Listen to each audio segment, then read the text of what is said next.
All right, welcome to the Wise Mind Happy Hour. I'm John. I was just going along with Blanket Fort's music. I love it. Doing a little beatboxing. Yeah, beatboxing with it in the background. And we're always joined by Josh, our producer, as well. What up? Yeah, welcome. It's been a while. I'm sick. Maybe you can hear it. It sounds a little... You sound a little congested. And you were sick, so then... we didn't record. We said we were going to do an episode on biofeedback, and then we went dark.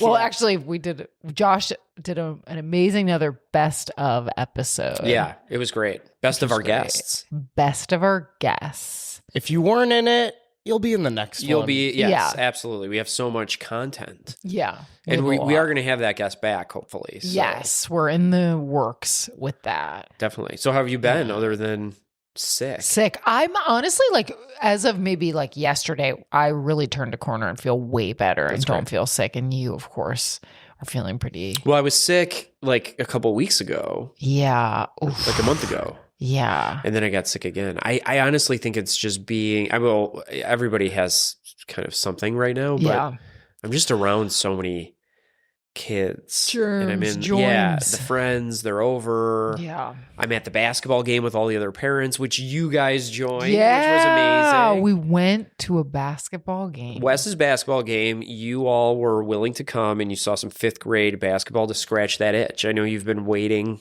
for it. I mean, we were so excited about it. It was a blast. He was so happy that you guys came. And he was smiling when he saw you guys in the stands. Oh, it was so fun to watch him play. He's really good. He's good, right? He's great. His team is great too. They all pass. That score, the score of that game ended up being 45-0. Oh my God. I was really wondering, I'm like, did the other team even score? So yeah, I think that team is certainly not one of the best teams in the league. And I really appreciate Wes's coach for a lot of reasons, but he was subbing a lot of guys in. Yeah. And still, I just feel like I think that was a little bit of an anomaly. All their shots were going in. Yeah, totally. They were on fire. So it just was one of those things where I think the stars aligned, and I did feel bad about the other team. I don't think the coach was trying to rub it in at all. I think he was trying to get everybody equal playing time, and people's shots were just falling. People's shots were falling. You can't. Yeah. What did you both commented on this. What did you think of the shoes? The shoes were incredible. Aren't they incredible these days? Have changed. Yeah. These bright orange, bright blue. Really cool. It was black, red, and blue when I was and white when I was growing I feel like it was mostly white. It was did neon colors only exist in highlighters back then? And or nobody had the guts to design a completely green shoe. I remember neon being a fashion thing in the late 80s and the 90s, but only on clothing. I feel like they did not put it on shoes very often. We had this guy in our neighborhood growing up that people used to claim invented neon. It's how could you do that? I was going to spit take there. I mean, that can't be real. Invented neon what? Exactly. The version was neon. Isn't neon it's a gas? Didn't God invent neon? Gas? What are we saying? Or the color? Or because it's a gas? It's an element. It is an element. Okay, so obviously it's definitely an element. This was some 6th grader. But what is I'm curious about he invented neon. What does that even mean? I honestly think the real story is that he just wore a lot of neon. Yeah. Yeah. I don't even think there was inventing of And because anything. he invented it, he's able to produce all this clothing. Yeah. Therefore, that totally. That's a really funny story. Yeah. But even I don't remember him wearing neon shoes. You know what's so great about the neon shoes too is you can really find your kid in the mix. In the mix. So nice. I know. And luckily Wes has orange ones, and I don't think many people on his team have orange ones. There's the kind of greenish ones and purple, but yeah, there are these teal ones. Yeah, a couple kids had the teal ones. Yeah. Felix, those are cool. Felix. My brain likes that color teal. It is nice. It's it's kind of my birthstone, so maybe that's part of it. But yeah, it's a nice. But it's color. also I like the orange too. It's a cooler color. Yeah, it's a cool tone. The orange, you really can tell. It's almost on fire. Yeah. Looked great. I loved his shoes. Did you look up neon? Oh, I've been looking up a lot of stuff, John. What do you want to know? I just wanted to know who invented neon. Oh, Georges Claude. He discovered it. He invented the neon lights. Got it. Yeah. Who invented the neon element? That would be the universe, probably. Wait, you know what a fun fact about the elements? Maybe you know this. I remember my science teacher telling us this in probably like freshman year of high school. This can't possibly be that fun. Marie Curie. Yes. Madame Curie discovered a few elements, but she discovered polonium. And she named it after, like, I think Poland, her like home country. Okay. She wore like a vial of polonium, and it ended up being partially what killed her. Because like you're actually not supposed to be exposed to that, and she didn't know that. And she's putting it right by her like vital organ of her heart. Which I don't know if that's a true story, but I remember a science teacher telling us that. What other elements did she discover? Radium? Like radium? I think radium. I want to say radium too, but that does not. I don't know why I want to say radium. Marie Curie. I mean, shout out. What an absolute queen. Definitely a queen. Marie Curie death. Let's look at that. A blood disease caused by decades of exposure to high levels of radiation. Radiation, yeah. She died of aplastic anemia believed to be induced by her pioneering work with radium and polonium, as well as her use of X-ray units during World War I. Yeah, I mean, huge advancements, but you got to be careful, you know. Totally. But you don't know what you're getting into, probably.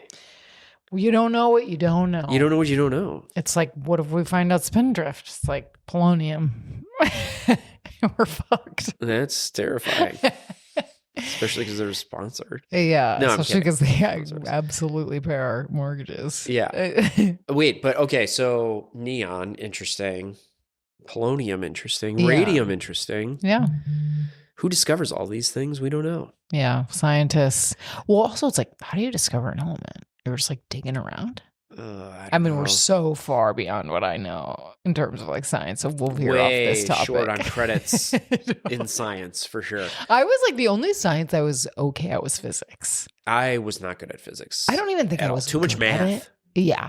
Maybe the math of it helped me a little, but I wasn't even that good at math, so that doesn't even really make sense. But I thought it was interesting. I didn't like my chemistry teacher, so that was kind of a like dud for me. I was like, eh. Yeah, my chemistry teacher was like fine. The progression for me in high school was like earth science or something first, and then it's like biology, sophomore year, chemistry, and then physics or something. Yeah, like that. Yeah, I like or like anatomy and physiology or something, and biology. I don't know. Totally. Anyway, this is boring. This is so boring. So yeah, so what have you? So other than seeing West play, what else have you done? So even though I was a little under the weather, we did brave my friend's wedding in Indianapolis because really it was just a cold, and I was kind of like, I was already coming out of it by the time we left Friday. So we went to this wedding in Indianapolis, which was so fun. We saw my friends from grad school, my like therapist friends from grad school. Mm-hmm. Although the girl who got married, shout out to my friend Megan, actually is no longer a therapist. She went to law school and she's a lawyer now. Okay. She actually is a social worker, a CPA, and a lawyer,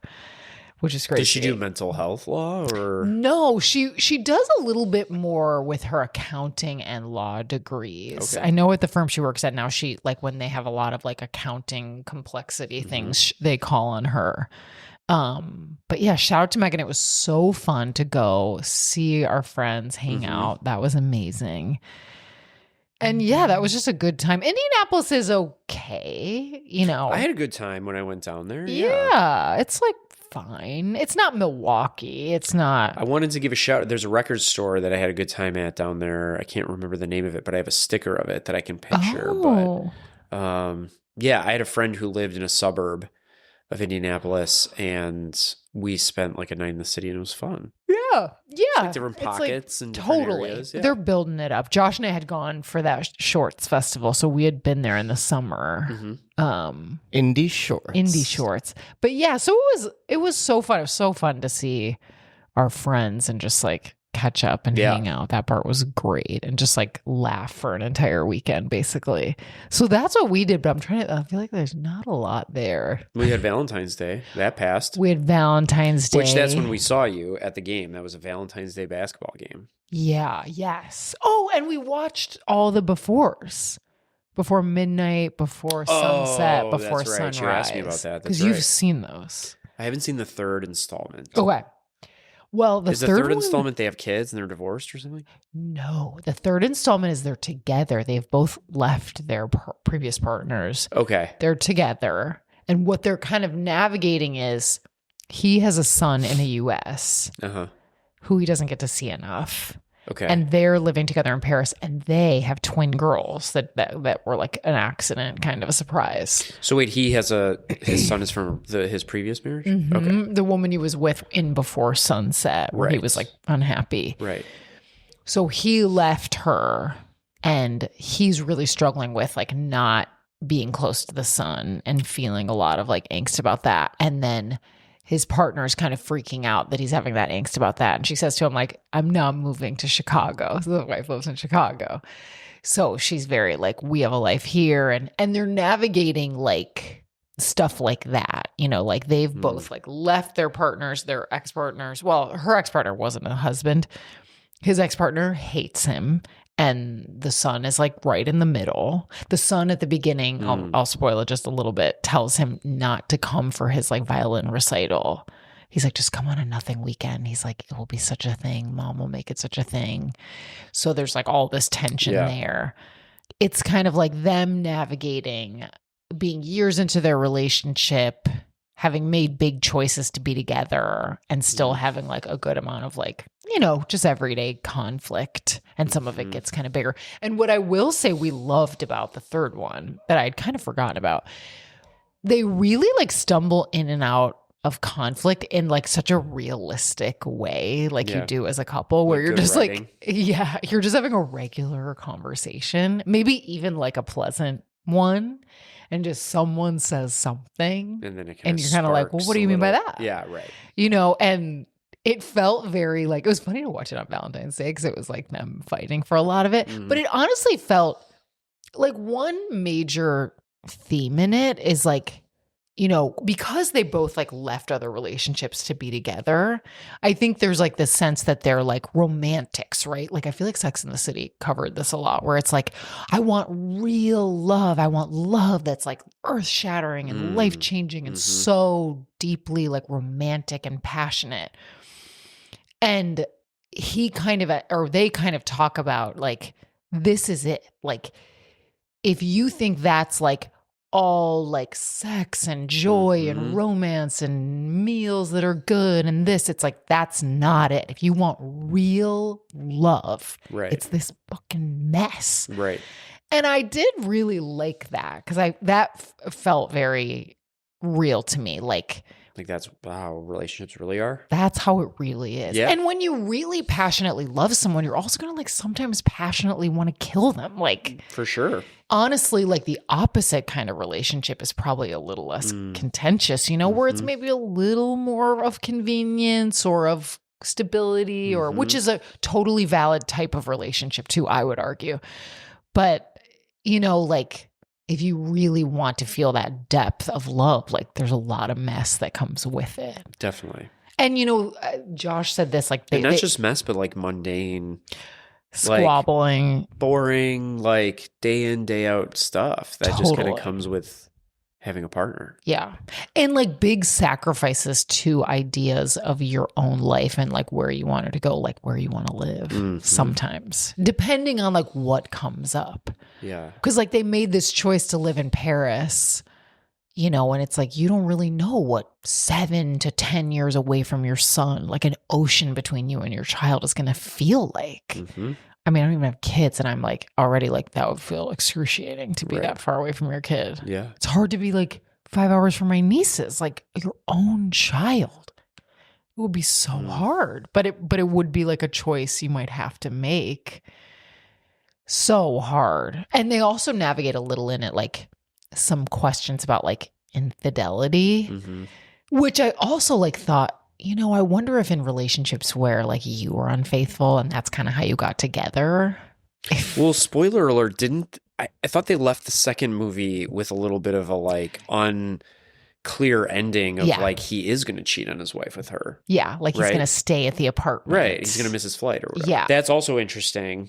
Right. To think about if they're exploring that because he might have been. Well, exactly. And I almost wonder, like, for me with like friends or clients or whatever, like if the couple has maybe like been unfaithful, like kind of been in those waters, especially if they got together in that way. I don't know. There might have to be a little more room for that kind of stuff if that's kind of the way you found each other. I don't know. I think that's an interesting idea. And it depends on what you come to agree upon as a couple, but yeah. I don't know how I feel about either one of them as actors, actresses, people. It's Ethan Hawke and what's her name? Julie Delpy. Julie Delpy. I don't know how I feel about either of them. Yeah. How do you feel about them? Well, I mean, I find them both so incredibly talented and entertaining. I think she is so funny, everything she says. And they're so mean to each other at parts. They both at different points like talk about how the other one like ate salad like a pig, which is like so incredible. That's hilarious. But I don't think you're supposed to feel like either is good, you know? Yeah. And I mean, Ethan Hawke too, like I think his personal life has been somewhat messy with Uma Thurman and their kids. And yeah, I think there's definitely been some, I don't know about her, but yeah, like I really liked her character and I liked him too. I think I like them both, but they're definitely like Josh was kind of saying like, oh, I don't love that they like maybe both cheated on each other, which you don't know for sure. But do you think they have a lot of chemistry on screen? That is a great question. I definitely think in the first movie they maybe have the most. What do you think? I feel like watching the first two because I didn't see the third, but I think I remember. Now this is years ago, but I think I remember being like they don't really like, and maybe that's what it is. It's kind of feeling it out, right? But it's like they're not really like dancing with each other right now, you know. And maybe that's just the way it is because it's not like it's more realistic that way. But I don't know. Yeah, what do you think? Yeah, I think it's pretty realistic. I think they have chemistry in a realistic way, and we're not used to seeing that on camera. Yeah, like, there's a lot of awkwardness, but to me, that makes it all more romantic. Like, their first kiss. Yeah. How is it? Super unromantic. He wants to kiss her and then maybe, like, says something, and it's, like, awkward. And then later she tells him, like, she was, like, describing him to him, and she's like, this cute American guy I met, and he kind of kisses like an adolescent. Like, yeah. Awesome. Yeah, there was definitely more of that awkwardness. Yeah. And they like hug after. And they kiss and then they hug, which to me, that was a little bit of like a European thing. Because I do feel like Europeans are a little more like kissing and like that romantic, like affectionate gestures are so different in European culture. In all cultures, they're different, but it's like, I almost think Europeans are way more like casual about like sex and kissing and like being lovey-dovey in public. So they'll kiss and then like hug after a kiss where it's like, that's not really something. It's like if you're kissing, you're kind of kissing in America. And then you're moving on. When I saw that, I was like, is that a botched kiss? Like, is this movie now going to be about a botched kiss? Yeah. And then I realized, oh, actually, maybe that's pretty realistic. And I just don't see that in cinema a lot. Yeah. Or it's like, remember in like cinema, like in Audrey Hepburn movies or like those old movies, they would like hold their faces together and be like, oh, like that was like the romantic moment. They would just like press their cheeks really hard together, which is like, has anyone ever really done that? I mean, if I did that to you, it would be like a joke. It's like Teletubbies. Totally. Squeeze. Yeah, it's like so interesting. Yeah. But yeah, maybe they went for a more realistic angle. Like almost if you saw like one of your friends meeting their partner. Yeah. Like what the scene of the date would really look like might be a little cringe. Yeah. A little like, do they even have chemistry? Yeah. I mean, I love the idea of just characters following characters throughout their lifespan. I mean, I love that idea. And or revisiting characters after a certain amount of time passes and you don't know exactly what's happened. And so there's just like chunks of time missing and you have to kind of like just go along with it. I really do like that as a premise, whether it be in book or film. Yeah. And you have to like in your mind kind of close the gap a little bit. And then they kind of do close some of it, but it's like it's so interesting. I just read a book that was very much like that, where it was like the next chapter, you're already behind and kind of like catching up on like, because you don't know how much time has passed, but you just know time has passed. And so, but the author did it in a really effective way where you weren't like totally out in the weeds. But is this Heart the Lover? No, it wasn't. It was, well, I mean that. Yeah. Well, also that does that a little bit. It's this book called Flesh, which won the Booker Prize. My God. Yes. I've been hearing such good things about that book. Yeah. Are you loving it?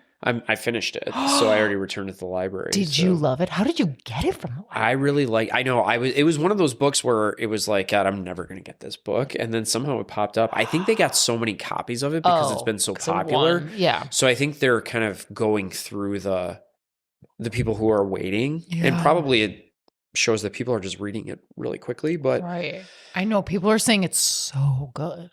It is. It's not a beach read by any means. It's like dark. It's dark. There's highly uncomfortable, questionable things, especially at the beginning of the book, in regards to his age and sexual encounters. Yeah. One specific one that he regularly has with an older woman. And I'm trying not to use judgment or give too much away, but it kind of like follows his life.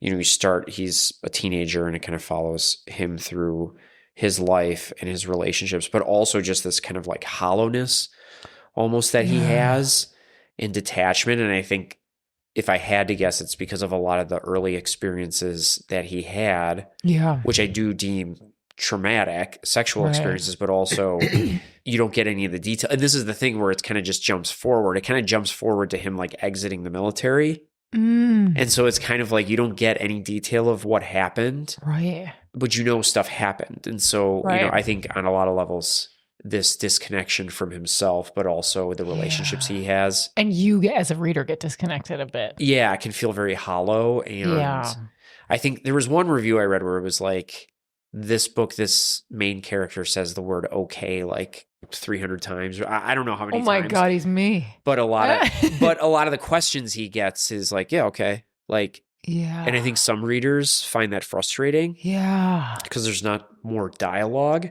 Right. But I think that's representative. It kind of emphasized that's how detached he is a little bit. Like he just will say like, okay, or fine. And it's just like one sentence, move on to the next chunk of dialogue or something. Kind of like someone will say a lot to him and he'll say, okay. Exactly. Or want deeper information, more information from him. Wow. And he'll be like, okay. Like a Don Draper type. Yeah, yeah. Who also is quite detached. So I mean, I would recommend reading it. It's definitely not your beach read. Gotta read it. Well, I'm reading beach reads galore. And let me tell you, they're overwritten. Well, if you want something that skews the other way, I would read this book. Yeah, Flesh. Totally. But anyway, it's God, I really want to read it now. We got to read it, Josh. I should have just kept it and brought it over and just had you return it whenever you're done with it. But I couldn't renew it because other people wanted it. So I had the 3 weeks to read it, but I read it in like 10 days. So. Whoa. I am so going to read it. And it doesn't take that much time to read it because the dialogue is so choppy like that. Like you have whole pages of just kind of like one... Right. Like 1 to 2 word sentences, and then the next one's like kind of 5 words, and then it's just it's interesting. Oh my God, I gotta read it. Well, actually, it's like the book I'm reading right now. I mean, talk about overwritten. It's one of these romantasy books, whatever. I'm reading it like falling asleep on the audiobook. It's like, I was saying to Josh, I was like, this woman's trying to describe someone being angry. It's like, there's only so much you really need to say. Yeah. You know, she's like, the fury rippled off of him in blue currents. And you're like, shut the fuck up. Right. Just say he's angry. Say it. Yeah. If you're looking for that, read Flesh then. Oh my God. I will be loving that. But it's interesting because it's succinct and you don't get a lot of information. So it's like both almost. Wow. That is so interesting, I think, as a therapist to read, because like there are so many of those experiences you have in the therapy. And in the book, there is a very small mention of him going, and you're kind of sitting observing him having this like Zoom call with a therapist. Yeah. And it's just interesting because you don't really, nothing is revealed really there either. So it's also a window into probably how he's showing up everywhere in his life. Yeah. Like there's just no... And I wouldn't say it's not that the character is not insightful. I just think it's it's more of a detachment of as a product of maybe his experiences. Well, yeah. Sometimes I wonder if like sometimes with trauma, it's like detaching from insight is survival. It's like engaging with the insight could be so hard. Right. Anyway, I don't know why I brought that. Oh, the time leaping thing. Yeah. There's a movie out right now called Goat, which I don't know it. Yeah, my kid saw. I didn't see it. I was going to go with Shane to a birthday party to see it, but he didn't want me to stay, which was fine. It's his new thing. He's like, I don't need you. But they rented out the movie theater for this fun movie. So, parents and siblings were invited. He was like, I'm going by myself. I was like, perfect. I'm going solo. So this was the second time he saw it. But yeah, it's like a Steph Curry movie where he's like the main character. And he's literally a goat. And Steph Curry, like an animated goat? He's like, it's like it's not him. It's like a goat. And he's the voice of it. And whoa. Yeah, it's animated. It's a basketball. Mm-hmm. Yeah. Wow. And the goat learns basketball? I think so, yeah. It becomes like amazing. The goat. Of course, I'm thinking goat. It's like some like indie thriller or something. No, and I think it's better than Dogman for those of you who have listened to our previous episodes. So maybe go see Goat. Yeah. A lot of media out there. A lot of good stuff. Yeah, there is a lot of good stuff out there. I want to see this movie called Pillion that actually in some ways seems like it's similar maybe to like Flesh. Some themes. I heard of that movie. I heard actually a pretty spoiler-heavy review. Skarsgård, yeah, Alexander Skarsgård. Is he the one who was in The Northman, the Viking movie? Was he in that? I never saw that. He's the one who's like kind of in everything. I think the guy who directed The Lighthouse. Don't you like that movie? I liked The Lighthouse. What was the director of that? What's his name? Oh, I don't remember. Oh, okay. He might have directed Pillion. We got to see it. I'm pretty sure he directed The Northman. Definitely like detachment and emptiness is like in it. Is that like where everybody's headed because of where the world is headed? Detachment. Well, I bet a lot of people are really relating to that.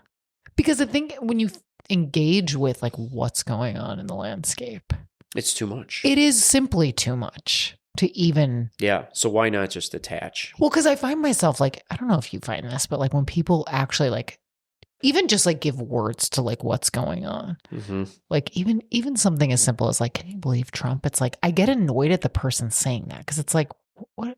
Yeah. Right. This is it. This is the hellscape. Right. And it's like, it's not fair to get mad at them, but you're like, it feels so pointless to actually say it or engage with it. So like, I find myself so detached. That on top of the AI stuff, I can't really. Oh my God. For some reason, that just like haunts me, and I just don't even want to like know about it. I don't even want to know about it. I don't even want to know. Totally. Like, where are we going? Yeah. I don't want to know. But you know what's so funny about that? I had like a warm feeling when I was thinking about like AI therapists, and I'm like, obviously those will exist, but it's like the question of like whether they'll replace us is like the real question for one of my questions. But it's like I was kind of like stuck with a certain case, and like something I used to do that I hadn't done in a long time when I get stuck with something is I'll like write on like a separate sheet of paper, like from the note of the session. I'll write down like try to like name and write a little bit about like my own countertransference in an encounter, and then look at the client, what I see and sense as the client's like transference onto me. And I really try to like notice that and like be mindful of that and like step out of or take care of like any baggage I may have there or step out in the relationship with them of those things. And I swear I did that with a bunch of clients and it really opened things up. And I'm like, is an AI doing something like that? Well, I mean, an AI wouldn't know your transference or counter. Well, that was the second thought I had then. It's like they won't have any transference, so will they be better for that reason? Or I think the transference is really useful. Right. I mean, it lets the client see, or what is that the quote from that Substacker I told you about, who's a therapist, this like Otto Kernberg quote that said, psychotherapy starts where common sense ends. Like what's not being said is a huge part of the therapeutic intervention. Like you as a therapist, noticing your own stuff, noticing what does the person evoke in me? They're evoking this elsewhere in their life. Yeah, I mean, I don't think that stuff's available to AI right think now. So. And also just observing the nonverbals in a patient and in like a creative way. In a creative way. Not to be like, oh, I'm so great, but I think it's like my humanity and your humanity is like what breathes life into that and can like and take experience too. that kind of, in some ways, bridges us the gap to our topic. Did you have anything else you wanted to? I just want our producer to look some stuff up for us. Yeah. Robert Eggers. That's who it is. Oh. He did Nosferatu. Yeah, saw that. The Witch, which is basically The Vitch, is the way it's written. And The Lighthouse. Did he do The Northman? It's not Dave Eggers? Eggers wrote... Robert Eggers. Dave Eggers wrote that book. He didn't do The Northman. A heartbreaking... He did do The Northman. Of a staggering genius. Right. He wrote that Zaytoon, that book about New Orleans, I think, and the Hurricane Katrina. I think that's who Dave Eggers is. That's who Dave Eggers is. Okay, never mind, different guy. But here's what. I asked Google AI, will AI therapists replace human therapists? You want to know what it said? I do want to know the answer. Yeah, what does AI say? It said, yeah, probably. Really? No, it said AI therapists are unlikely to fully replace human therapists due to their inability to provide genuine empathy, emotional connection, and nuanced understanding of complex human experiences. Yet. It's settled. Yet. Yeah. I haven't seen Evil Dead 2 yet. Yes, so Robert Eggers did direct The Northman. It was weird, right? Yeah, it was definitely weird. I remember reading one review of it where, and I think when I read it, I was like, yeah, that was kind of my experience of it too, where the person said, if you want to see the best representation of, and probably most realistic representation of like Viking culture, violence, things that were happening, they probably don't need to make another movie. Just see this movie. Don't go searching other Viking stuff. Like, this is probably it. Wow. So I would like that guy to make a movie about like Boston culture so we can be done. So we can, exactly. If you want somebody to really like hit it out of the park with it. This guy. I don't know if it was an enjoyable experience watching it, which not all movies have to be enjoyable. Right. I think it was very interesting and it was extremely intense. Right. Very violent. Very violent. It was funny and violent. It was funny. Actually, Ethan Hawke's in that. Oh, it comes full circle. Wow. He is the Skarsgård's dad. Oh. Who is like the king at the beginning of the movie. He's Alexander Skarsgård's dad. In the movie, yeah. Wow. And so he is a boy. He's probably like maybe 10 or 11 years old when the movie starts. Yeah. And Ethan Hawke's the king. And then, it's one of those stories where... He's really still working, Ethan Hawke. Ethan Hawke is out there He's nominated for an Oscar this year. I know. I mean. And he's in a TV show, too. Oh. I'm pretty sure. Or like a series. That sounds familiar. Yeah. Wow. I feel like he is in way more stuff than he was like maybe 10 years ago. Totally. And he's an author. He writes books, too. Does he? Yeah. Shout out to him. Shout out Ethan Hawke. Yeah. It's been a long You're time welcome on the pod. What was that movie that everybody Reality loved? Bites. Yeah, Reality Bites. All the girls loved him. He really is such a hunky hunk in that. A hunky Or like a hunk? bad boy, I guess. Oh. Black t-shirt and all. Boys. Yeah, black t-shirt. Long hair. He's like mean to everyone Stubble. he dates. Yeah. What a dreamboat. What a dreamboat. Isn't it funny when you're young, you like as a heterosexual girl, you'd want someone who's just like straight up mean to you? It's like, I could write a lot of like theses on that. That's great. I just want somebody who just completely disrespects me. Yeah, it doesn't like treat me at all. Just terribly on a daily basis. It just sounds so hunky. It's so interesting. Yeah. Okay, so our topic today is self-disclosure. Yeah. So yeah, let's stay for a second with just the term. What does it mean? The therapy term. The therapy term. We could broaden it at some point if we want to in this discussion. But yeah, what is self-disclosure in therapy?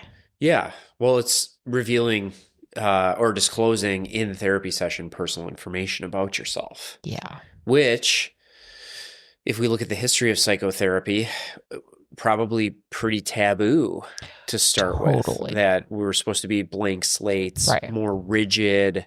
Yeah. Not really have reactions, certainly not share personal information with the people that we're working with. And that's come a long way, I think. Yeah, definitely. Well, you know what's funny? Like, as we say this, like, I'm almost finding myself like, I feel defensive of both sides. Okay. You know, because like Freud gets credited with the blank slate thing. And like the purpose of that. Well, actually, okay, there's like the like conceptual purpose, but when I read it a bit one time into the history of it, there was like, I didn't know this, but they're like early on in psychotherapy's history, like other therapists that Freud trained, like ended up like having sex with their clients and like having like deeply. Didn't he? Didn't Freud? Did he? I think that might have been Jung. Oh, did okay. Freud? I don't know. Maybe I he did. lumped them all together a little bit. I mean, he might have. But I think part of his like making it really strict was to combat these extremely enmeshed, I see. Yeah. inappropriate, like, you know, power dynamics and relationships.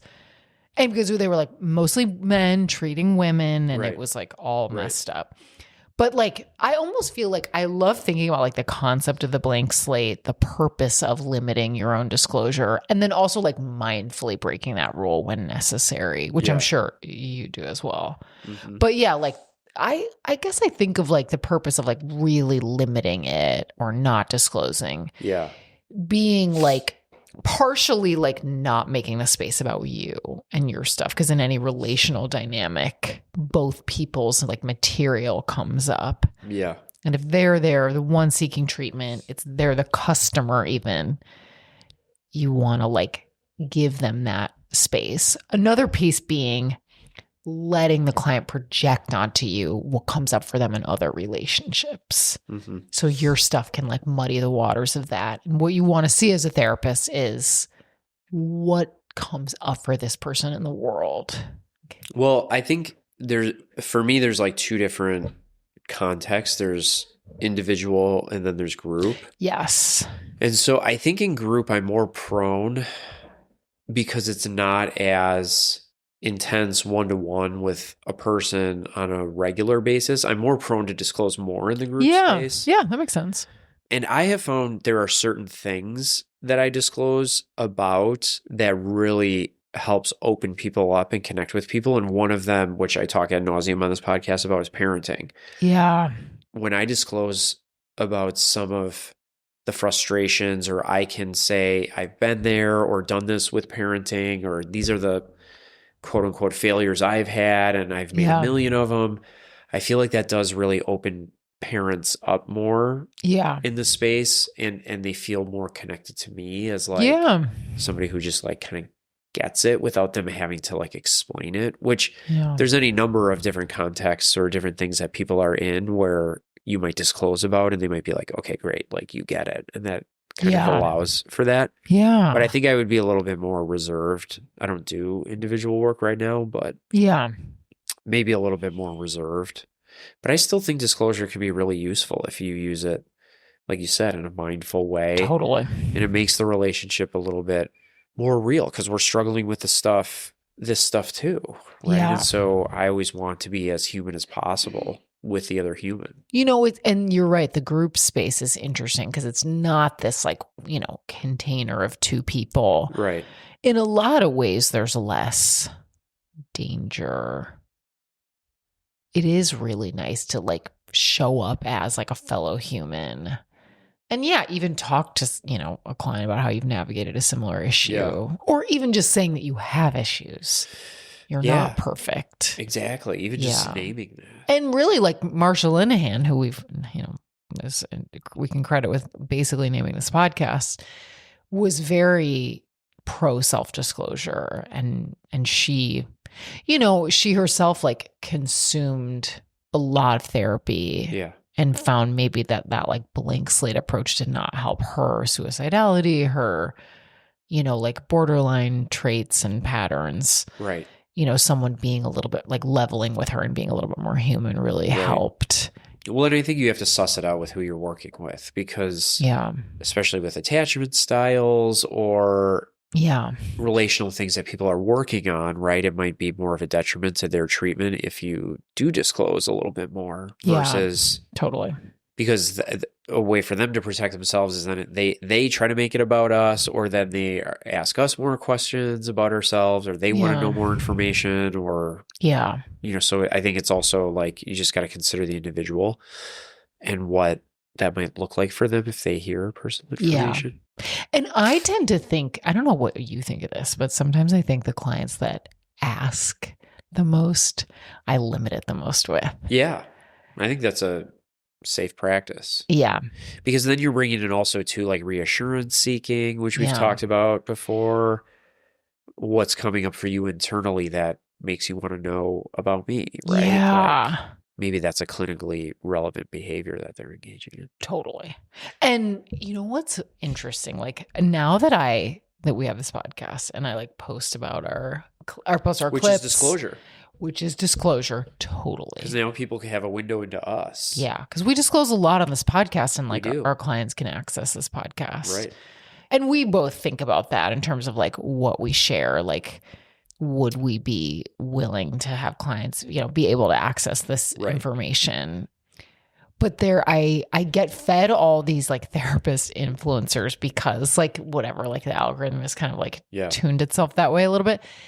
And there's an influencer I follow who I like a lot of her stuff. She's pretty young and new to the field. So it is interesting, like just how much kind of like guidance she's giving to other therapists. It's kind of interesting. She's like maybe 3 years into the field, which is interesting. That is interesting.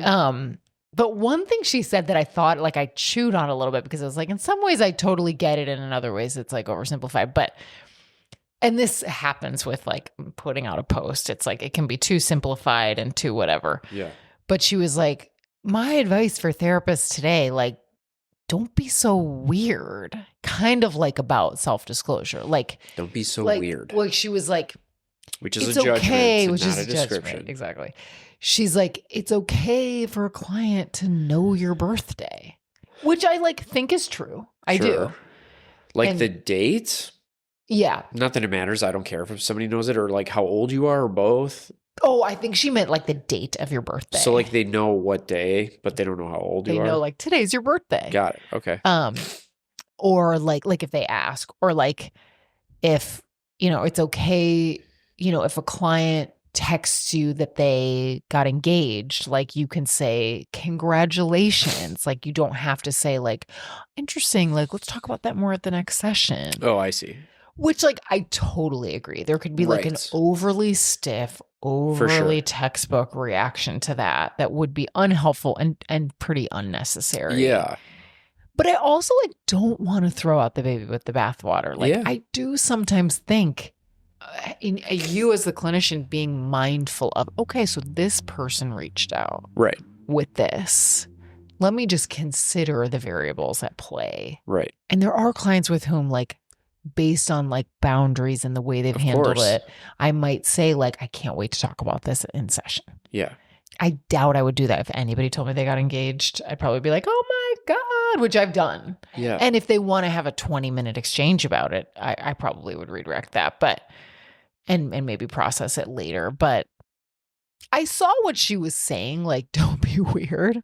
But then sometimes I think therapy is weirder than a regular interaction. It's supposed to be. Yeah. I mean, I get you don't want to be stiff. Right. And you don't have to take a really hard line. I mean, you can if you want, but I think just the therapy landscape has changed. Yeah. Even since we started in the field. Like, definitely. Thinking about when I was at like my internship, which was over 20 years ago, like I just don't think disclosure, I think with social media and just the way everything has changed in the world, I think it skews people just know more about people.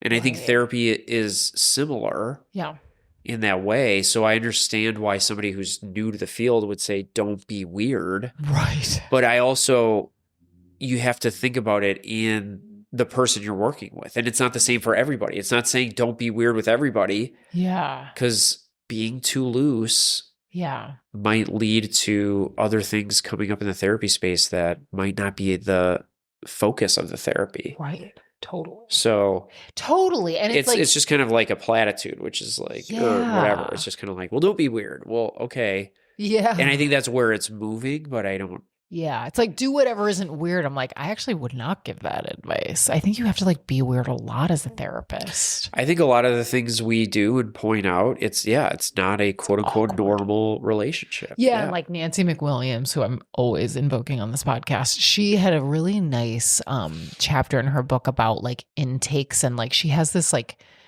statement that she'll say where she's like, this is not a normal relationship. Like, you don't have to take care of me. Right. If the conversation's all about you. That's how it's supposed to be. Like, and you're paying me. Yeah. And you can give me pretty intense feedback right. if you need to. Right. And you're paying me, you know, like that's kind of what the money's for. As Don Draper says, that's what the money's for. That's what the money's for. You don't say thank you. You say it. God, I love that episode. It's so good. But yeah. Is that season 4? That's season 4, probably. It's anyway. Sometime when Peggy is still there. Yeah, but she's on the way out. Anyway. Yeah. And I do think, like, whether or not you tell a client when your birthday is, I think it's really worthwhile to slow down and consider why they're asking, or possibly process with them why they're asking. Yeah. That was loud. I was like, yeah. Yeah. And I think I'm kind of stuck on the weird thing. Like, I feel like sometimes the people who lean very heavily into self-disclosure really lean heavily into the idea, which is true, and it is based in research, that the rapport you have with someone is the best indicator of like clinical outcomes. So if you have a good rapport with somebody, like, well, yes, like having good rapport, but to what end? Like, and then it becomes really weird when you have to then rein that in. Oh, it's almost so impossible. It's like, don't be weird, but in you not being weird, it's going to turn weird. And you're going to have to then rein it in and say, because you've modeled that this is a different type of relationship where I'm not weird and I'm cool and I can like be friends with you. Yeah. But then it gets real weird when you're like, but no, we got to get back to the therapy stuff and we're not friends. You know, like the Lorelai Gilmore syndrome. So then you've lost the ground where it's like, sure, a little bit here, a little bit there. Yeah. Depending on their reaction, then we kind of gently say, okay, well, you know, I'm noticing you want more. Or what is good rapport, what makes good rapport for one client is totally different than what makes it. If someone has a history of parents who are self-involved and you as a therapist are sharing a lot about yourself, it's like that might not be good rapport. No, and they might have people who had no boundaries ever, and they actually need somebody who holds them to boundaries. Yeah. Right. Who says, you know what, stop skirting the issue, talk about me. I want to talk about you. Exactly. Or people who want to be enmeshed with their therapists, or all of that stuff, right? Like it's funny to say like, don't be weird. It's like, I have in my life more often thought it's weird when a therapist overshares. Yeah. Than when because like, shout out to Melissa, who I always mention, my therapist of many years. My like core, therapist who really like changed my life in so many ways, helped me change my life. Disclosed nothing, like literally nothing. And I was like, oh, that's killing you. It would kill me. Yeah. I mean, I would literally say like, you know, I hope you had a nice holiday or something. And she would just like smile. I mean, it was like nothing. Totally. But what I realized is like, it really allowed me to be in the space. It was my space and I was the one that was going to be tended to. Right. And that was good rapport for me. And my therapist now actually pretty similarly, she might share a little more, but like that for me, what I've needed is someone with boundaries. And then you also know, well, I can't escape anything in this room because that's right. Like if I get really uncomfortable, I can maybe ask about her and if you already know there's nowhere to hide because she's not going to go there with me, that boundary, then it's like, I'm really here for a full 60 minutes, really like tapping into my stuff. Yeah. Again, like I'm not anti-disclosure. I find it very useful. And I think it is something people should explore in clinical supervision, new therapists. Totally. And hopefully clinical supervision with people who have experience and can really flush that out, because a lot of heavy disclosure goes on in more addiction and substance treatment with 12-step. And so which that I'm not an expert in that at all. And that, that's a different container and specialty. And so I'm not going to speak whether that's effective or not, but I just think having ongoing conversations with your clinical supervisor or just in supervision in general is important when it comes to disclosure. It's such an interesting, I mean, it also even brings up like, how much do you disclose, like even outside of like a clinical therapeutic context, like in a new friend group, like when we went and met all your friends at the basketball game. Yeah. Like I definitely felt myself like really liking the people and the vibe. And sometimes like when I'm in that vibe, I'm like, I'll have this like reaction and it's not intentional where I'll almost be like, I won't say a lot about myself. Mm-hmm. And then I'll be like, you're not saying much and you're like not being funny and you're not being cool. And I'm like, but I don't know them. I don't know my jokes. Like, I don't know what the crowd's going to think. Yeah. And I don't. So it's like, I'll feel this like inner turmoil of like, I can tell I'm not disclosing very much. Yeah. And I'll like kind of judge myself for that. Because I felt like those people were like so cool and so fun. And it made me so hopeful. And Josh and I talked about this, like becoming parents and like meeting other parents. Yeah. And feeling like, oh yeah, you got Brienne just telling you, she's just turning around telling you stuff. Yeah. Just like, I mean, I love that. Yeah. Like it was so warm and so nice. Mm-hmm. And I was like, was I like able to like be as nice back? Like I'm not as used to like a community like that. And, or it's like when you start a job or even at work in an office setting, like how much do you really share? Yeah. It is an interesting question. It's like, it's a really live thing. Yeah. All the time, you know, like judging that, engaging that. There is no one size fits all. No. It really depends. Depends on the workplace, depends on you, depends on if you like the people. If you like the people, if it's like safe. If you want to be around the people. Yeah, like we were talking about this actually over the weekend with someone at the wedding who like it was a work friend of my friend Megan's and then they became real friends. Mm. And we were like joking about like what a dance that can be to becoming like real friends like us. Yeah. Like when she met Megan, she saw that she had all these like binders of like all the CPA documents at the place they worked. And there were like cat stickers all over funny. Them. She's like, I'm going to be friends with her. And right away she was like, I like what I see, but I'm going to play it cool. Play it cool. And like waited a bit and then eventually. Dip your toe in. Yeah. Yeah. Would like go over to her desk or would sometimes like leave a little like sticker or like whatever. And yeah, it was like a careful kind of like, let's get used to each other. And therapy is similar, like all relationships. Like you have to really be intuitive. Right. Use your wise mind. Yes. What's really needed here. Yeah. Yeah. Sometimes when we did that podcast on humor, I think humor for me is a good litmus of like, oh, okay, I got my eye on you. Like, you get it a little bit. Yeah. Like, you know, not that I'm the funniest person in the world, but you are funny. You're very funny. It's just like, if I find something and I kind of put it out there, it's like, oh, did you notice this? And then like somebody laughs about it. I'm kind of like, oh, okay. Like, you're a safe person. Like you kind of get it. Like, yes, totally. You always want someone who gets sometimes you just get crickets and blank stares. And I'm like, okay, we'll see you guys later. I won't. That's the end of that conversation. We're not going to talk anymore. Not my person. But I think humor is my entry into more disclosure with like more friends and because it feels safer to me to just like do a humorous thing. Totally. Well, that can be true in therapy too. It's like you want to feel like a human. Sometimes I think if I like use the F word, people will be like, oh, she's not so stiff, right? Without it having to be all about me. I can be like, what the fuck? Or I'll just be like, you know, I'm so fucking sick of that, you know. Then sometimes, which I do in my real life. And that's a great way to build the rapport without having to give personal information, right? So there's like those human moments in the therapy space don't have to always be sharing something about yourself or connecting in that way. It can just be how we are showing up or totally showing frustration over something and being like, yeah, absolutely. Like I hate that. You know, that type of thing. Yeah. Or being like, oh, I love that restaurant if they mention it or something.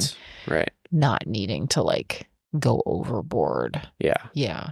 It's like I am really pro disclosure, but I also like I really respect the philosophy of being really mindful about it. I think that's a very wise take is because I agree. I'm pro disclosure and I certainly have the utmost respect for people who hold more of a firm boundary with it. Like it doesn't make the therapy any less ineffective. And in a lot of contexts, it might make it more effective for certain people like we talked about, right? So, and it really depends.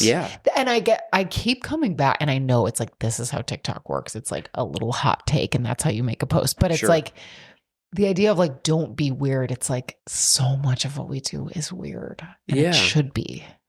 It should be like, I'm about to like reflect something that's going to be really uncomfortable. Yeah. Or not answer a question because there's like a deeper processing that needs to happen. Or then other times it's like, I'm going to be like, right. Yeah. Like, did I tell you once I had a client who was like, can I ask you a personal question? And Yeah. I was sort of like, depends what it is. And I was, like my stomach like turned. I was like, oh boy. And he's like, do you have any siblings? And I was just like, oh yeah. Like easy breezy. Right. And then we moved on because he wanted to know, like, I was pissed at my brother. Yeah. Or something like that. I can't even remember exactly. I don't remember at this moment who it was, but wanted to know if I could get like the uniqueness of a sibling relationship. Sure. Or like I've had clients ask if I have kids and I'll say like I don't, someone who's going through like postpartum hormonal changes or whatever. Right. If I had that experience, like there might be things depending on the client. Yeah. That I might like share some of that or relate on some of that. Yeah. But then there might be other cases where like, even if I had that experience, we'd have to talk more about like, why do you need to know that about me? Yeah. Or like, let's be curious, like in an interested way. Yeah. Like that was your first reaction instead of just telling me your experience and letting that take up all the space. I just had another thought about the weird comment. Now, you and we've seen a lot of new clinicians come into the space. Yeah. Is there like a lens where maybe this person was kind of saying like, without disclosing, just like be a human? Because you know how sometimes yes, oh, absolutely, there are so many clinicians that start that it's almost as if they've gotten more awkward after their schooling. Totally. And they almost forget how to be a human. Yeah. I know there's been many times where you and I have discussed when we've worked together where it's like even entering a room, like some people are just really weird and awkward. And it's like stilted. So I wonder too if there's just a level of it where it's like you're overthinking this. Yeah, like you're absolutely. overcomplicating it. Like when you come into a room, you say, hey, how are you? You're like, hello. Or and I feel like sometimes, and I still see it with new clinicians where it's almost so rigid. Yes, absolutely. And that probably comes from genuine fear. They're new, they don't know. But it's almost like they've forgotten how to be just a person. Absolutely. So now I'm thinking a little bit more about the weird thing where I think that's what she was getting. If we don't take it to a disclosure place, I agree. Like you're still a human being. So like pleasantry. Are you okay? Okay. Okay. Do you need a cigarette? I'm just being really weird. Okay. What does the cough mean? But it's like, just be a human. Be a human. Totally. And sometimes when we've interviewed before, like people, I think you and I both agree. I would rather somebody be less, especially if they're new to the field, less like knowledgeable about skills and therapies and just like a human who knows how to like navigate an interview. Right. And like trust themselves. Versus somebody who's like so textbook, yeah, but has no people skills. Well, yeah. Because it's like you're going to be dealing with humans. This is a human business, you know? Oh my God. I remember this is my second supervisor. Shout out to Rick. He taught me so much. But he told me at the end of my internship, he was like, do you want to know what made me pick you as a trainee? Yeah. I want to know. And I was like, yeah. And then I was also like nervous because he really would give me like pretty fearless feedback. Yeah. But he was like, you're a human. Exactly. He was like, I could sense like right when I met you, you had this like innate sense of like compassion, understanding, sociability. Yeah. He's like, it's all the stuff you really can't teach. Yeah. And then he's like, there were things you need to be taught big time, but like the things like the being a person in the space you could do. Yeah. And I was like, oh, I appreciate that. Like, it's like the soft skills. Yes. The like sense of just like beingness.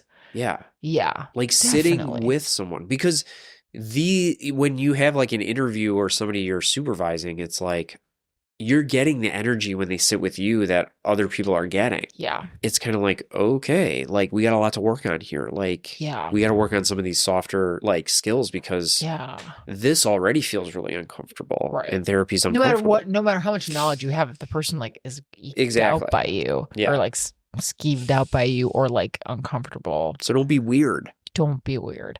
But you know what? Like, also, I'm like, I don't know why I get so like defensive of like the old school stuff. But to me, sometimes I'm like, the gall of someone 3 years into the field. Sure. Indicting Freud is a little like the amount of like research and retesting and like reformulating of his own theories all the way until he died. I mean, he's the reason this entire field exists. I'm a little like, okay, we can all like be curious about these things, but to be like, self-disclosure, no problem. I'm just like, you are missing so much valuable stuff in there. Yeah. But I do get it. Being human is huge, and being really thoughtful. Be thoughtful about it. And it's there's never going to be a like, in this situation do it, in this situation don't. It's like it's really a felt sense from the wise mind. Yeah, no. I mean, I think if there was a response to the weird whatever it was clip, I think your question is very like therapy is weird. What? Yeah, it's certainly weirder than going to lunch with your friend. Right. And there are therapists where when you're with them, you feel like you're at lunch with your friend, and that can be like a problem. That can be a problem. Yeah. And it can be good depending on the case. Right. I could imagine like if a kid had 2 therapist parents. I mean, your kids. 2 therapist parents, like, would they need a therapist later in life who was a little more like easy and chummy? Maybe. Or maybe not. Maybe. Because you guys aren't like psychiatrists or like overly, you're not wearing the like elbow patches all the time, like analyzing 24/7 at all. Not at all. But I could see like my kid one day being like, I want a therapist who's like kind of my friend. Maybe being like, my mom, oh my God, she's always analyzing me, which I don't want to be like that, but like I could see myself slipping into that. When we would, a lot of times like in our field, when we would get clients that had like therapist parents, we'd be like, oh boy. Yeah, it's gonna be even worse. For sure. Like, yeah, I'm sure like doctors, when they have to treat other doctors, they're like the worst patients. Yeah. Because they think they know everything. Well, I think that's probably what we saw more was people who, again, this is very general, but people who had maybe parent experiences of parents who thought they knew everything and or also made it about them a lot more of the time than making it about, their child. Yeah. So totally. They're so self-centered and they think my struggles are because of them and they take it so personally and they can't get outside of themselves to see that I need help, right? Right. That type of thing. Totally. So I know my last question. Yeah. I feel like it is harder to overdo it in group therapy, but do you feel like you've seen that done? Overshare? Yeah. Yes. Therapists? Yeah. Yeah. I think it always crosses the line for me when people start sharing about their own mental health struggles. We all experience anxiety, sure, but like people sharing, pretty detailed information about diagnoses or that they've gone to residential treatments and those are things that I'm quoting literally people that I've seen shared in the space where you'd have to pull that clinician aside and, offer supervision to them. Because I personally just never thought that was a boundary that was crossed there. Yeah. Well, it's not your therapy space. Right. Exactly. Yeah. So I think that's the first thing that comes to mind is when the therapist starts sharing about their own mental health struggles. Yeah. Yeah. Okay, well, that's self-disclosure. And, we are going to later talk about, because Josh and I started watching the show Shrinking, which we're spoiler alert, loving. And they make self-disclosure on that show like kind of a punchline in some cases, which I think they do a good job of like, because it's not serious. Yeah. A good job of like when he'll bring up things going on for him with a client. It can be pretty funny. Who's the shrink? Who's the therapist in the show? There's 3. It's like a group practice. They're all therapists. So it's Jason Segel is one therapist. Jessica Williams is another therapist. And then Harrison Ford is the senior therapist. I don't know if he's the practice owner. I feel like maybe he is. Or maybe they're all practice owners and he's just like the oldest and wisest and they go to him the most. Got it. They haven't really said. Today, there was an episode we were watching right before this while we were eating dinner. And this has nothing to do with therapy, but like they had all had like a pretty like crazy like drunken night and all the therapists were in various states of like hungover and whatever. Mm-hmm. And they were all like crashed at this one therapist's house. And like the daughter was like making pancakes or whatever. And I was like, I said to Josh, I was like, it's stressing me out that I don't know whether this is a Saturday or not. Like, you know, like, are they about to go to work? Like, it was like so truly stressing me out. I feel like I need to know that these people have the bandwidth to be hungover. It was a Saturday, we decided, right? It was never revealed that it was. Ooh, no reveal. It was never revealed. It was never revealed. If I had like a show, flesh it's in like, that way. I would, yeah, it's like flesh. Yeah, you just got to put it together. They're so detached. They didn't even know if it was a Saturday. They didn't even know what day it was. Yeah. What day is this? Yeah. It's like sometimes I just need to know that kind of thing. You'll never know. Because I need to know how to feel about it. But yeah, it's funny. They do a funny job of like really, really inappropriate self-disclosure. Like obviously it's a comedy, so it's great. Yeah. Same thing would come up in Scrubs. I think it's the people who made Scrubs. Is it? You keep saying that. Maybe I made that up. They're bringing Scrubs back, by the way. Totally. With this whole same cast. Yeah, why not? Those people aren't doing anything. It literally, I don't think they're doing anything. They're doing shrinking. Phone commercials. Shrinking, yeah. But yeah. Okay, so now we'll move into our How Wise Is It? How Wise Is It? So John came up with a great How Wise Is It today. Yeah, how wise is it to do icebreaker questions? Yeah. An icebreaker question being? An icebreaker question being a question that if you're in a group of people or you're in a social situation or even a therapy situation group, it's a question that everybody has to answer, go around, and it's kind of like you're breaking the ice. You're getting to know one another. You're warming people up here. Totally. You're breaking the ice. Yes. The ice being the like awkwardness of the beginning of a social interaction. So this could be in a classroom setting. It could be in your family. It could be, I mean, you could do this anywhere. Yeah, totally. So how wise is it to engage in them? What do you think? Well, my knee jerk, which is not about like how wise is it, but like I don't love an icebreaker. Yeah, you don't. Why don't you though? I'm curious. I mean, I kind of like inflicting them in the group therapy space because I actually do think it functions well, but I don't like to answer them because sometimes you don't. It's like I really don't. Sometimes I feel like there's a pressure to like represent my whole self in the answer, and like sometimes I'm not able to do that, and like I get really like annoying about things that like snuff out organic socializing. Because I love to socialize. I love to just like talk about like the random things that like come across my consciousness, as I'm sure people on this podcast can tell. Yeah. People listening to this podcast can tell. You don't like forced fun. Yeah. I don't like forced fun. I'm like, I believe in us. Like we can meet each other and like get to know each other like organically. Now, like, is that always true? Probably not. And probably we do need a boost sometimes. But it's like, I'm a little like... So it's a lot of self-inflicted, though, judgment on what you're going to say.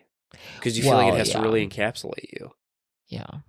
Well, yeah, it's like if the question is something like, what's your hot take? I'm like, oh, right now? Like, you know, and it's like, I'm sure I have a bunch of hot takes, but it's like, that's not what like came across my consciousness. So like, I don't have access to it.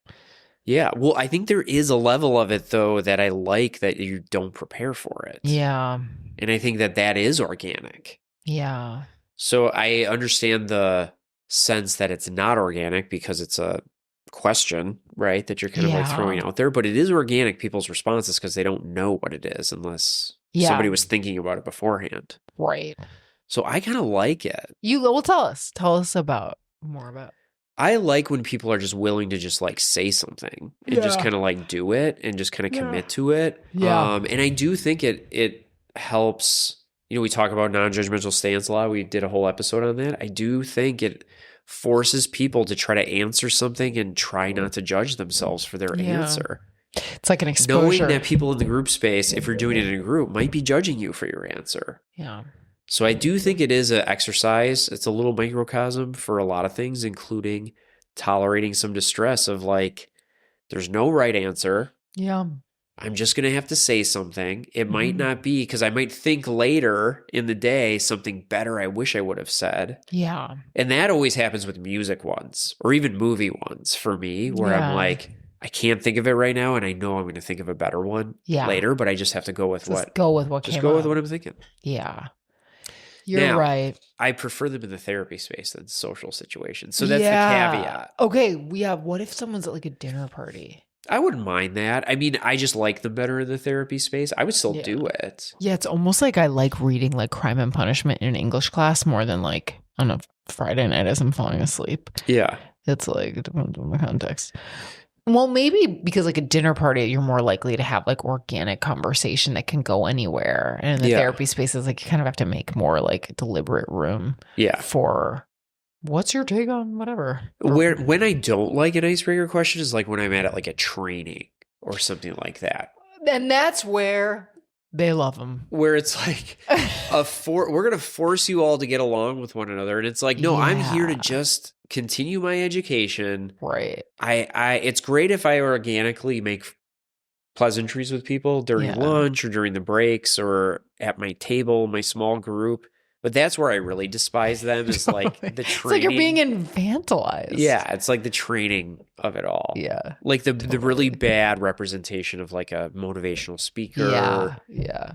You're also kind of like, I'm never going to see these motherfuckers again. Like, why do I need Strong take. Like, why do I need to like have them know? Strong take. Yeah. Well, I'm laughing about this because recently somebody had a response to an icebreaker that I was just laughing so hard to myself and almost like died. It was, what is your least favorite tourist attraction? Mm-hmm. Which I think is I think that's a great icebreaker, especially living in a city like Chicago. Least favorite is funny. Least favorite is funny. Living in Chicago is great. Yeah, because a lot of icebreakers trend like favorite. Yeah. What's your favorite this? What's your favorite food? What's the best place you've ever traveled to, right? Yeah. So I do like the spin on it of a least favorite. Yeah. And also because we live in a huge city, there's so many tourist attractions that people probably don't like. Right. The bean is But the person whack. who came up with it said, well, I'll go first because I came up with it. And they said the Great Wall of China. I mean, incredible. Which I was dying.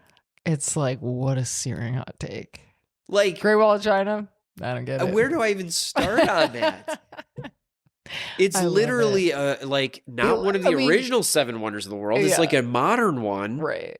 And I think I'm pretty sure you can see it from space. I mean, the fact that you can see it from space is a mic drop. Which I get it if like maybe the person had the experience of like, oh, it was a hot day and I had diarrhea and there was no bathroom. And like, that's why it's my least favorite because when I saw it, it was horrible. It gave me diarrhea. But when you're thinking about the Great Wall of China, that's your take? The least favorite? It's like you might as well throw down. You got to be Larry David. Throw down Sphinx. Throw down pyramids. Totally. Throw down the Sistine Chapel. Like if we're talking like of all the things that could be your least favorite, the bean is in there. The fucking Roman Colosseum. Like throw that in there. Like, are you kidding me? Like these are like magnificent things. Or it's like the Liberty Bell. Who cares? Right. I said Navy Pier, which I don't like Navy Pier. But then did you read Devil in White City? I did. Because like it's the very first Ferris wheel that was ever created. Yeah, and I see it every time I drive down Lakeshore. I mean, it's kind of cool. I don't need to go on it. But it's a recreation, so I'll need to be down there with all the tourists. Yeah. I mean, well, that's the problem with all tourist attractions. The fucking tourists. It's the tourists. Nobody wants to be around them. Like, you want to go on like... Nobody wants to be around maybe them. if you go at like 9 a.m. on a Tuesday, but then you would see tourists because they're on vacation. Yeah. They're not at the office. Yeah. I mean, I was so floored by that. I was just laughing to myself so hard. That's really funny. And then I was like in my mind thinking like, oh, I'm going to be the asshole here because everybody's going to name something really like famous that I'm going to be like, wait, what? Like somebody's going to be like the next person's Machu Picchu and the other and I'm like, wait, what? God, where is this headed? Like these are all amazing places I want to visit. Yeah. Or like somebody's going to be like the Anne Frank Museum or something. Oh, totally. Like something dark. And like it was a real downer. Like what? Just an addict. What are we talking about? Yeah. Here? Like least favorite tourist. Anyway, I'm going off on a tangent. But I love it. That's what made me think of the question. And it really does tell you that question, that cosmic event, like definitely tells you a lot about that person. Yeah. Like more than them being like, hi, I'm so-and-so. Well, it's a projective. Yeah. Almost like a projective measure. It's great. You're it really breaks the ice. I mean, it does what it's supposed to do. And listen, people were laughing. People were making jokes and, you know, and it was connecting. Like a lot of people said Navy Pier. So I felt more like, yeah, exactly. Like, yeah, Navy Pier, sure. I totally get that. Somebody said all state fairs. Oh, yeah. I mean, do those count? As a tourist attraction? I guess, yeah. I think tourists go I guess them. I was thinking of ones that are almost like permanent. But they don't have to be. Oh, not like yearly? That like, oh, okay. Yeah. But I just made that I don't up. know. I agreed with it when the person said it. I was like, yeah, state fairs. That makes sense. Can you a state fair compared to the Great Wall of China? That's the other reason. Like when people were coming up with stuff, I was like, compared to the Great Wall, it's like crazy. Yeah. Yeah. Yeah, maybe what does it say about me that I like the ones that are like, what's your least favorite X? Interesting. What do you dislike? I think I just like them though too because people are so used to the positive ones. Yeah. Yeah, it's something new, something different. Right? Maybe I do like them. Maybe I'm coming around to them. But like if I went to a dinner party with like you and Sarah, me and Josh, and let's say it was like 2 other couples. Yeah. And someone sat down and they're like, all right, icebreaker. Yeah. I mean, I would go cross-eyed. Well, you and Sarah would be in the same boat. I don't think Sarah would like that either. I'd be like, get real. Like just I would start talking about I know your that day. Jish would do it with me. Yeah. Yeah, he would you? Do the icebreaker? Yeah. Do you like icebreakers? No, they make me so anxious. Yeah. Well, actually, okay, this is not quite an icebreaker, but like Josh and I heard a story about someone we know bringing a board game to a dinner party. Oh, and I about like at somebody's house? It. No, at a restaurant. At a restaurant. I mean, so what was the board out game? of pocket. Not that it matters. I'm just curious. I don't actually even know. So this person was expecting at some point to clear the table and put a board game out? Yeah. Really? I mean, I almost couldn't be alive. I would bring a board game. I would bring a lot of board games to a dinner party. I wouldn't bring it to dinner. I mean, it's so upsetting. Were you? Did you leave? Thank God we were not there. That would be a moment where I know I'm about to end a friendship. I'm about to like criticize this person. I'm about to do a tight 5 comedy set on how stupid this is. See, and someone's gonna end up in tears. I really wish I would have saved this because I wish that when you guys came to Wes's basketball game, I would have had the parents say, "Okay, listen, before they get here." Can somebody just organically like throw out there, hey, like it's nice to meet you, Kelly and Josh. Like we don't really know you, but like maybe we could just like toss around like an icebreaker. I would have melted into the bleachers. That would have been so great. That would have been a great setup.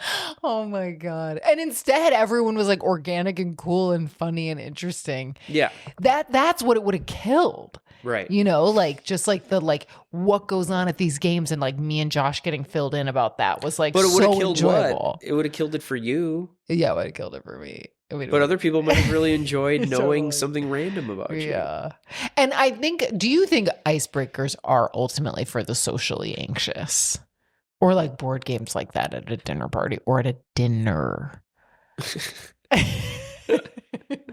Restaurant. I'm just imagining like somebody asking the wait staff, so can you clear some of this because we're ready to play Parcheesi or whatever it is. Yeah. The staff would have been like, I'm sorry, this isn't a board game cafe or something.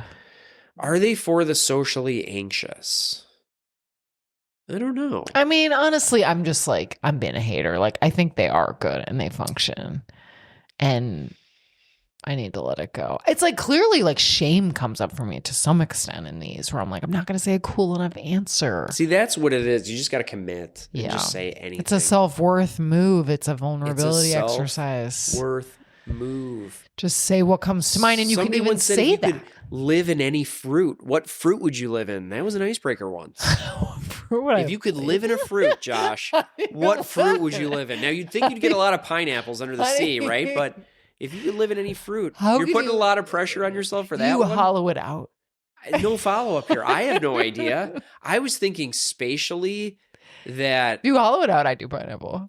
I was thinking of watermelon just because I'm tall. And so I was like... It's big. But granted, I would have to be small. So that doesn't make any sense. That you'd be logic. rolling around. But I just figured that would be kind of cool to have like a watermelon like hold out or like hollowed out. That'd be cool. Totally. I don't know. What fruit would you live in? I live in a tomato. Why? With all the seeds? What makes you say? Because most people don't know it's a fruit. That's true. You get to tell people that. Very clever. Like, how did he get a vegetable? And you'll be like, actually. And you push your glasses up your nose and you say, actually, it's a fruit. How much does a polar bear weigh? I once heard somebody say, speaking of Wise Mind podcast, somebody once said something to the effect of, you're smart if you know that tomato's a fruit. Yeah. And May said this. But you're wise to know not to put it in fruit salad. Yeah. Or something like that. That's wisdom. Yeah, it's like intelligence. Yeah. Or intelligence. Smart. Yeah. Intelligence is knowing a tomato is a fruit. Right. Wisdom is knowing not to put a tomato in a fruit salad. In a fruit salad. That's great. What a great little, what is it, aphorism? Is that, May said that? I think May was the first person. I'm sure other people have said it, but Yeah, that's who I remember saying it. Well, if you're listening to me, thanks for that. Yeah, shout out. Let's talk tomatoes. Yeah. I think they're wise. How wise is it? I think depends on the context. Yeah. I think they're wise. If it's, people that and you're comfortable with, sometimes you throw a random question out there. It doesn't even have to be in the format of like, let's all go around. You could just be like throwing a question out there. Yeah. And I do think in a therapy space or sometimes that can like get the ball rolling, but yeah. And there's an art to the right one. There is an art. Like, because it can be too basic where it doesn't really do what it's supposed to do. Oh, that is one of my pet peeves with icebreakers when somebody will say something like, what's your favorite season? And it's like, well, there's only 4 choices. Right. It's very limiting. Yeah. And it doesn't really serve the purpose. Yeah. What's your favorite political party? Yeah. It's like. Totally.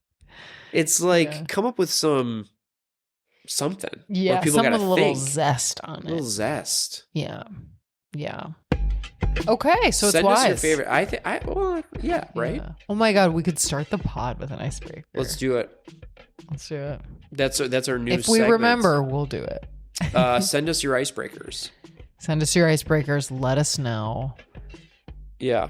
So one time somebody got cute and was like, the icebreaker is what's your favorite icebreaker? Oh, I like that. And it was a cute little that's cute. take on it. But then what ended up happening is nobody could answer the one. I mean, they were all good. People were going around with their favorite icebreakers, but nobody was really answering them. Look, what's your favorite icebreaker? And then answer that icebreaker. And then we all have to. And then it would answer take, that icebreaker. And then it would take half we'll of all the leave morning because the group will be done. Yeah. Yeah. This was just an icebreaker group. Send us your icebreakers. Live in a fruit. What fruit would it be? Would you live in a fruit? That's like a question one of my nieces would ask, like now realizing like you'd suffocate. Yeah. You'd have to hollow it out, I think. That's what I'm assuming. I don't think the laws of anything pertain to this. Yeah, because so like you could live in a banana peel, but you can't really live in a banana. Why not? See, now you're getting too technical with it. It's like, really, you're just projecting a fruit you like, probably. Yeah, it's like, Well, is it a fruit that you like, or is it you like the shape of the fruit for living? The fruit. For our residence. For residence. You like the texture of the inside. This is a private residence inside this banana. It's a private residence, man. Okay, well, that is an episode That is of an a episode. podcast. It's in the can. Yeah, thank you so much, everyone. If you want to reach me, you can find me at kkpsychotherapy.com. If you want to work with me, or questions or topics for the pod or anything like that, you can reach me there. How about you, John? Email me any questions, but more specifically now icebreaker questions at buttsbutz.jonathan@gmail.com. I apologize for my voice. Hopefully I'll be feeling better next week. Josh? I'd like to shout out the new album by Jill Scott. Oh, Kelly, Jill Scott, I saw that. Yeah, have you listened to it, John? I haven't, but I saw that. It feels like a very John-esque album. She released a new one. I've never gotten into her. I'm a big Erykah Badu fan. I feel like I don't know. I've known she existed. This is her first album I've really given any deep play, and we had some fun with it in the car. Yeah, we did. It was fun. She's kind of like an R&B, like 90s R&B, like D'Angelo, Erykah Badu from that era, but she's putting a little contemporary spin on it. You know, she's got Tierra Whack on there. She's got Too Short on there. Too Short is a real Too Short's throwback. on there? Too Short is on there. He was on 2 albums last week. He's on the Baby Keem album, too. Wow. Too Short. He's popping making the off. rounds. What's that lyric that we keep saying by him? I don't even know if we can say it on here. There are 2 that he says. He's like, I get mine and you get nothing. was like a little over the top. I think when I was a kid, I had the album, or maybe my brother had the album Life is Too Short. Which I think came out maybe in like 89. Just Blow the Whistle on there. It was like, no. Is that him? Too Short? Probably. Okay. Anyway. Blow the Whistle, yeah. I got to listen to that new album. Yeah, check it out. I think you dig it. She's from Philly, I think. Oh. She's from Philly. Yeah, Philadelphia. Yeah. But my name is Jill Scott. You can find me at joshbayerfilms.com. Bayer is in the aspirin. And yes, I do still edit. I'll edit anything for you. Ask me about your icebreakers. I'll break the ice for you. Okay. Or you can break the ice for me. Whatever you think. And my wife. He is married, by the way. Yeah, to Kelly. Okay, thanks everyone. Thanks everybody. Thanks, We'll everyone. catch you next time. Bye. Thanks, Blanket Force. Thanks, Blanket Force. Bye. Bye.